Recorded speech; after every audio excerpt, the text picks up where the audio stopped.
Games come and go. No game ever lasts forever, and there will always be ups and downs in terms of the population of each game. However, in this vid, I want to talk about the problems that plague Valorant and how it's already affected the player base. Hi guys, this is Eggwick, and today we're answering the question, is Valorant dying? If you like this vid, please consider subscribing to the channel. It's free and you can always unsubscribe at any time. Enjoy. So, let's get straight to the point. Is Valorant dying? The answer is yes and no. Yes, because if you didn't know, on Asian servers, there have been mass disconnects around 10 PM every night, and it's making people lose their minds and their RR. I know a lot of players on Singapore and Hong Kong servers who have been complaining about this a lot. So yes, Valorant servers are dying every night. But aside from that, while I do think that Valorant is a pretty well-made game, there are some problems outside the core gameplay. It's good, but it has become stale and repetitive. Most of my friends have either quit the game entirely or barely play it because of this, but that's not the developer's fault. It's just how the game is made. Obviously, because I feel this way doesn't mean that the game is dying. If you look at Google Trends or Twitch stats, Valorant is still doing pretty okay. I'm sure that there are a lot of new players picking up the game as well. My gripe comes with the fact that the skill cap doesn't seem to be too high, which is why the gameplay can feel repetitive. In a game with tons of abilities, there isn't a lot of creative ways you can express your skill. I know that WestJet has been pushing for spray patterns like in CSGO, but I don't think that will solve the overall problem, and it's more of a band-aid solution. Sure, learnable patterns will help a bit, but in a sense, you're still tied down to an agent, and most agent abilities are pretty one-dimensional. Some of them are basically easier versions of CS's utilities, which is a good thing, but can also feel a bit restrictive. For example, there's only so much creativity you can do with Brim's abilities or Astra's abilities. Compare that to a Phoenix Flash where you have a lot more freedom to play around with it, thanks XCR. Or even Raze's Satchels where there can be much more creativity involved. Some agents have been designed this way to help newer players get into the game, so it's understandable. But I think that Valorant needs to go in the direction of easy to understand high skill cap abilities.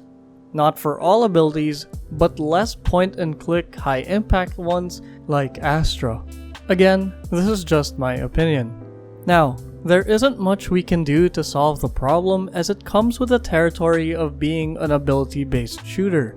You don't want the skill cap on abilities to be too high, but you also want the player to have some freedom with them.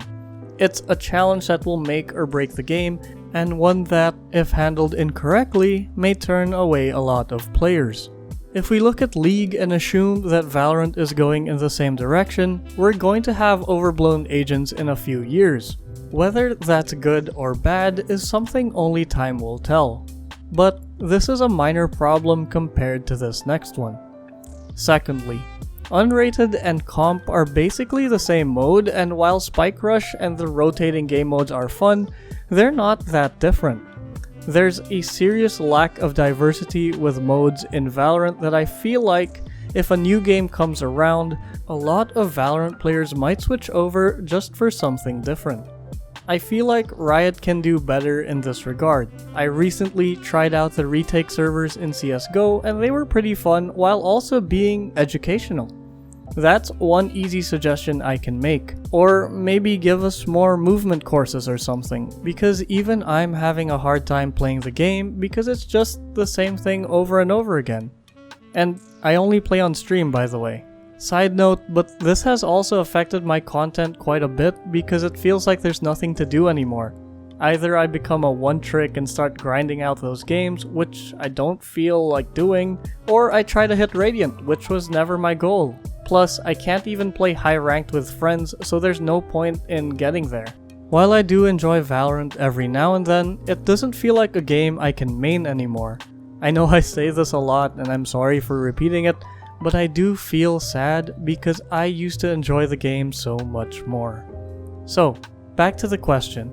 Is Valorant dying? No, probably not. I don't think it will die anytime soon, but I do think that these problems will cause the player base to decline in the long run.